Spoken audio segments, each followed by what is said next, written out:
me now on the couch is somebody who has been here before. You may recognize her by just her warmth and her kindness and her serenity. I'm talking about Amber Castle. She's with Carol Milgard Breast Center, and she is the marketing and outreach specialist. Welcome back. Hi, thank you so much, Amanda. I'm so happy to be back. It's good to have you here, and Happy New Year. Thank you. Happy New Year to everyone. This is our first show of the new year. I thought about this last week when we did our first show. I should have said, you know, I'll see you next year, but I caught it now, so we're okay. So tell me, what are your main responsibilities at the breast center if people have kind of forgotten what you do and the magic that you create? Yeah, so my main roles are to build connections within the community as well as support our referring providers, and then I also promote the breast center. I also contribute to our fundraising efforts aimed at supporting the underserved population that we see on a daily basis. Oh, wow, and you say that so succinctly, but if we were to take each one of those segments and then break them down, you have a lot on your plate to keep spinning. So what is the breast center's role in the community? Is it early detection? Is it a once a year stop, or is it more than that? So our primary mission is to detect breast cancer. Okay. And we do this through various exams. That includes our screening and diagnostic mammogram, cyst aspiration, wire localization, ultrasound biopsy, and bone density scans. We serve about 48,000 patients a year. And in 2022, we diagnosed 467 breast cancers. Oh my gosh. Yes. 467 breast cancers you diagnosed. I shared with you when I was in the green room, this is the Nordstrom's of breast centers. This is a spa that we go into. And I think that almost everybody I know, and I saw Jennifer nod her head over there, loves the Carol Milgard Breast Center because it is just, it's everything you want it to be, and it's not anything that you're afraid of. When I was in there, I came back for a second checkup, and I was sitting in a room with a woman who also was there for a second checkup, and there was another woman also, so three of us. This woman broke down into tears, crying, and had her hands on her lap. And the other woman and I got up, and we bookended her and put our arms around her. And we thought, this is part of the experience, part of the sisterhood of we all get breast exams. And sometimes it's a little scary, but we're all in this together. So when we think about that kind of touching and intimacy, let's parlay it into what are the ways that the breast center outreaches to the underserved community. Because it's scary. I mean, if you've never had a breast exam and don't know what to expect, and then you get a phone call that says, well, we sell something, don't be alarmed, but come back in. Between the time that you get that news and you come back in, who knows who you've been talking to. So how do we outreach to that underserved community, Amber? So we have 7 screening, we have 7 community screening events. 4 of them are strictly community events, and then 2 are with Pierce County Project Access, and one of them is with Coordinated Care. And then we also partner with a wonderful coalition called Leaders in Women's Health. Adrienne was here with me last time, and she was one of the navigators. We have 2 navigators who go out into the community and navigate women strictly for the screening events. And then we also have a wonderful partnership between African American, Hispanic, and Pacific Islander churches called Faith, Health, and Action. Oh, I love and that. This was something that we launched, and it aims to increase awareness on breast and prostate cancer and health. And we train health ministers, we provide sponsorships, support for their community events that they have, stipends and microgrants. And then this program is about 18 months, and right now we have 5 churches who are involved who will graduate in April, and then we'll bring on a new group starting in September. Your second cohort. Wow, that is amazing. And you mentioned what I put into a big lump is the Asian Pacific cultural community in there. And why churches? Why would you go out to a church and talk about breast cancer? I think it's just another way of us connecting with the community. We saw just a large population that we could outreach to and educate on breast and prostate health.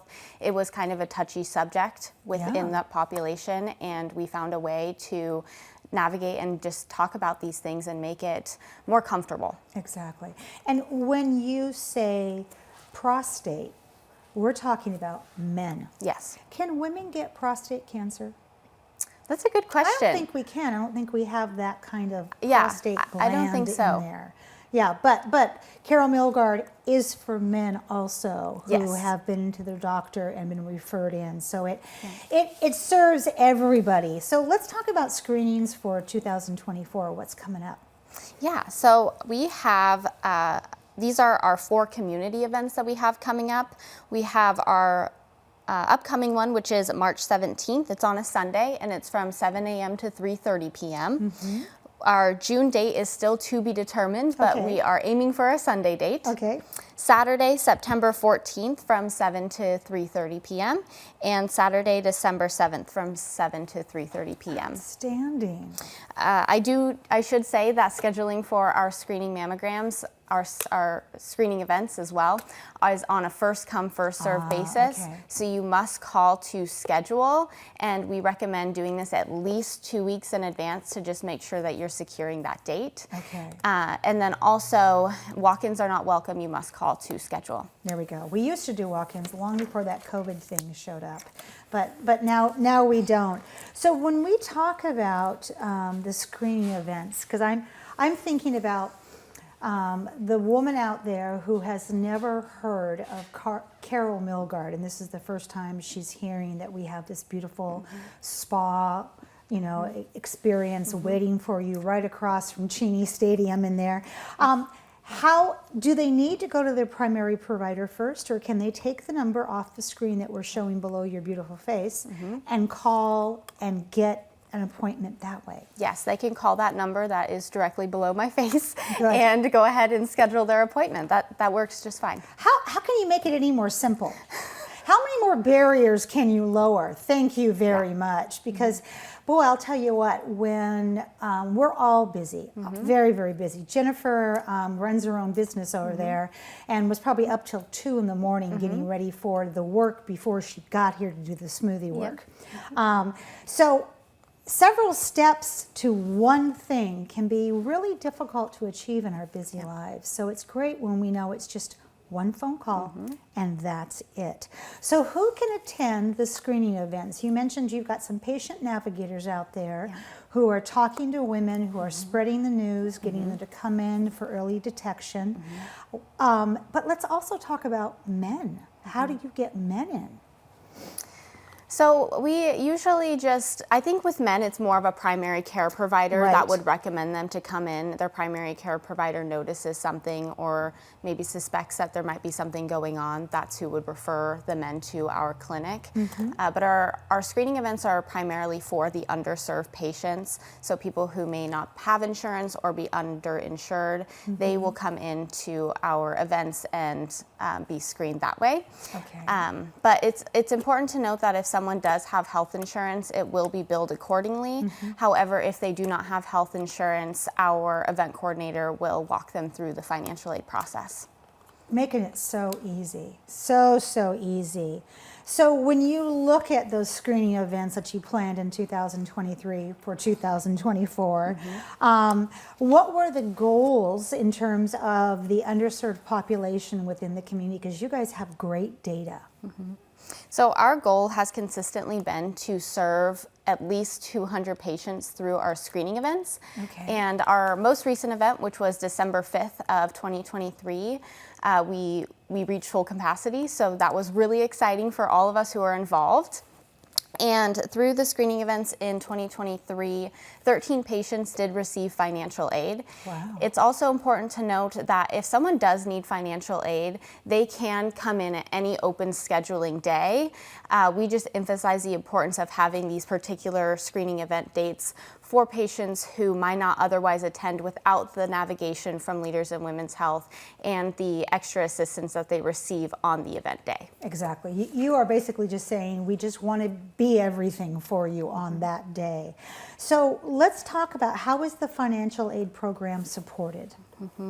So our financial aid plays a crucial role for the community.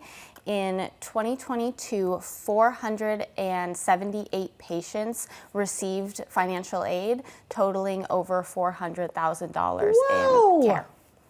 That's a lot of money. That's a lot of generosity. We like that. So in these last few seconds here, we've been showing the social media website underneath, again, that beautiful face.